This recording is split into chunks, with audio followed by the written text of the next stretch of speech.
Bonjour tout le monde. Alors aujourd'hui, on va parler d'un objectif qui m'accompagne le plus souvent aujourd'hui, et dont j'avais un grand a priori. Alors un a priori par rapport à sa focale, pas par rapport à sa qualité optique. En fait, cet objectif, c'est le 23 f2 de chez Fujifilm. Alors ce 23 f2, c'est déjà pourquoi avoir fait ce choix. Tout simplement parce que le 23 f2 est un objectif weather sealed, donc qui est protégé de l'humidité et de l'eau. Et pour accompagner mon X-T4, j'aurais bien aimé avoir toute une gamme d'objectifs 23, 35, 50, même si le 50, il me semble qu'en qualité optique, pas exceptionnel. Mais j'aurais bien aimé avoir ces trois focales-là. Et j'ai commencé par le 23, car à la base, je shoot majoritairement en équivalent 50 mm, donc du 35 chez Fujifilm. Et j'ai beaucoup de mal avec le 23. C'est une focale qui est difficile, car j'ai un rapport à la photographie qui est relativement intimiste, où j'aime bien rentrer un peu dans la bulle des gens et faire des photos au 50 mm, équivalent 50 mm.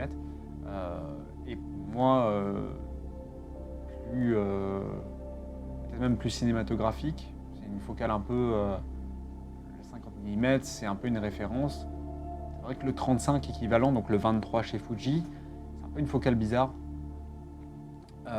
Peut-être un 18 mm sera plus opportun, puisque là on commence vraiment à être sur du grand angle et on commence à vraiment essayer de planifier une photo dans son ensemble, le sujet dans son environnement, etc.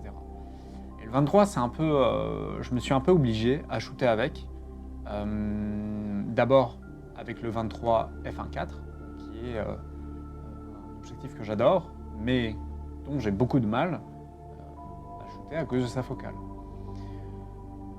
Ce que j'ai fait, c'est que je me suis obligé à shooter au 23 f1.4 pour un peu essayer de changer ma perspective, pour essayer un peu de changer ma vision des choses, essayer de changer comment je place les sujets dans ma photographie, majoritairement en street, puisque je fais de la street photographie, mais comment faire de la photo de rue et placer le sujet qu'on veut prendre en photo dans son environnement. Ce qui est relativement difficile. Avec un 23, c'est un peu particulier parce que on y arrive, mais on est quand même relativement encore serré. Donc c'est du 35 équivalent 35 mm, 23 Fuji. Il manque un peu, mais en même temps, on n'est pas encore assez intimiste pour rentrer dans la bulle des gens. C'est un peu bizarre. Et je me suis habitué en fait. Je me suis habitué et un ami à moi que je dédicace, VW Photo Studio, vendait un 23 f2. Donc je me suis dit, c'est l'occasion de commencer mon parc optique en WR, donc en Weather Sealed, pour aussi possiblement shooter quand il pleut ou quand il... parce que tout simplement, le 23 f1.4 et mon 35 f1.4 sont des objectifs qui coûtent relativement cher. Le 35, je l'ai acheté neuf, mais le 23, je l'ai acheté d'occasion. Il me semble 600 €. À 600 €, on n'a pas envie d'aller le foutre sous l'eau, hein, je vous avouerai, sauf s'il est weather sealed, mais c'est pas le cas. De plus, le 23 f2 est compact, donc je me suis dit, c'est cool, au moins ça me fait un peu plus discret. Pour faire un comparatif, on va quand même faire le comparo. Il est là. Alors, quand le focus voudra bien. Voilà. On a quand même deux objectifs, même en termes de points, hein, c'est pas pareil. Même si personnellement, ça ne me dérange pas. De gros objectifs, ça ne me dérange absolument pas. Mais peut-être que pour vous, ce sera important de savoir qu'il est plus léger, qu'il est plus petit, qu'il est plus compact. Donc, Dans l'absolu, quand je l'ai acheté, je l'ai mis sur mon appareil et bah, je l'ai pas enlevé depuis. Si, aujourd'hui. Donc j'ai passé des mois à shooter avec, sans aucun souci, et je sais pas quoi dire dessus. C'est un super objectif, qui a un bon piqué, qui a certes un autofocus qui est très performant, mais que je n'utilise pas. Je n'utilise pas d'autofocus. En général, j'utilise le bouton AF Lock qui me permet d'avoir une certaine distance. Et quand je fais de la photographie, il faudra que je fasse une vidéo en particulier sur ça. Mais ce que je fais, c'est que je shoote le sol qui est devant moi en diagonale pour avoir une certaine distance de focus. Et ensuite, je shoot à la hanche à la même distance à laquelle j'ai fait mon focus. Ça évite juste de tourner la bague et de se mettre à une distance particulière. Moi, ce que je fais, c'est juste que je me cale à une distance, je suis en manuel et je shoot directement à la hanche, à la distance que j'ai pré-réglée. Ça, c'est ma façon de faire. Il me semble que beaucoup d'autres street photographeurs new-yorkais font ça. Si j'ai bien compris, ils ferment aussi beaucoup l'objectif pour avoir une grande profondeur de champ. Moi, j'essaie d'appliquer ce genre de choses. Donc, ce que j'essaie d'expliquer par là, c'est que le 23, je pense, c'est un bon outil pour de la street. C'est un bon outil. C'est une focale que je dirais, le mot est un peu fort, mais un peu bâtarde, parce qu'on aurait plus tendance à vouloir un 18 ou un 35 pour rentrer beaucoup plus dans la bulle des gens. On est un peu entre les deux, et composer avec, ça peut ne pas poser de problème pour beaucoup de gens. Hein. Il peut y avoir des gens qui ont absolument aucun souci avec cette focale. Mais je préfère quand même le prévenir sur mon pressenti. Au niveau optique, il n'y a rien à dire. Hein. Bah, c'est léger. Voilà. Je pense qu'un parc optique 23, 35, 50, ça doit être vraiment pas si lourd que ça. Ça doit être bien. Parce si on compare avec des focales type, allez, on va prendre 23 f1.4, 35 f1.4 et 56 f1.2, là c'est lourd. Je pense que quelqu'un qui se balade avec ça, c'est lourd. Sans parler du problème de piqué de certains objectifs, mais qui donne du caractère. Moi j'adore personnellement le caractère du 35.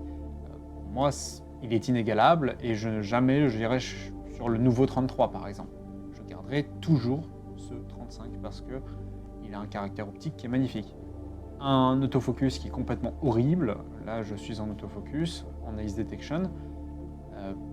Parce que honnêtement, je suis en train de bouger depuis tout à l'heure et si c'est pour montrer les objectifs, ça marche pas. Quand on fait ça, tout de suite, j'ai l'impression qu'il attaque très très mal. Et je peux comprendre pourquoi les gens préfèrent les nouveaux objectifs.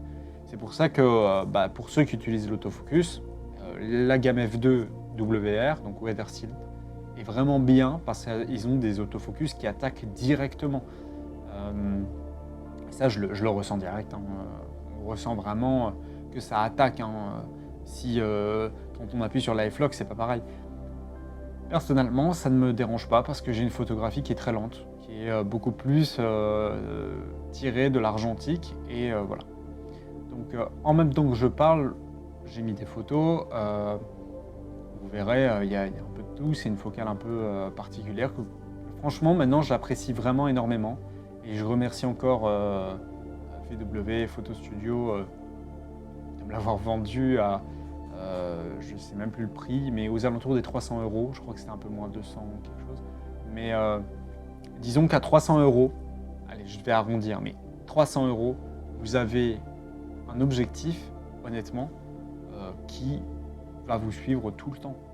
Vous pouvez le sortir n'importe quand, n'importe comment, sauf pour les XT30 et les appareils qui ne sont pas Weather Sealed.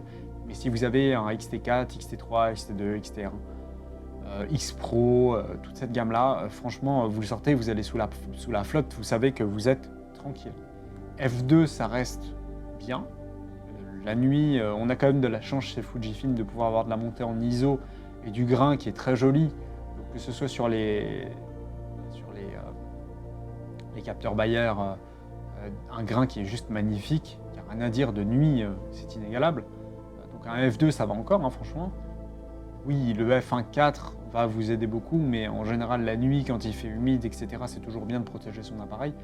Moi, c'est vrai que je m'en fous un peu de l'humidité, mais c'est toujours bien, on va dire, d'avoir... Et puis F2, franchement, c'est magnifique. Donc voilà. C'était ma petite review du 23 F2 de chez Fujifilm, un objectif qui m'a vraiment marqué, qui est vraiment topissime. Et j'essaierai de faire une petite revue, je pense, de ce qui me reste comme objectif. Donc voilà, quoi. En tout cas, merci d'avoir regardé cette vidéo et je vous souhaite une agréable journée.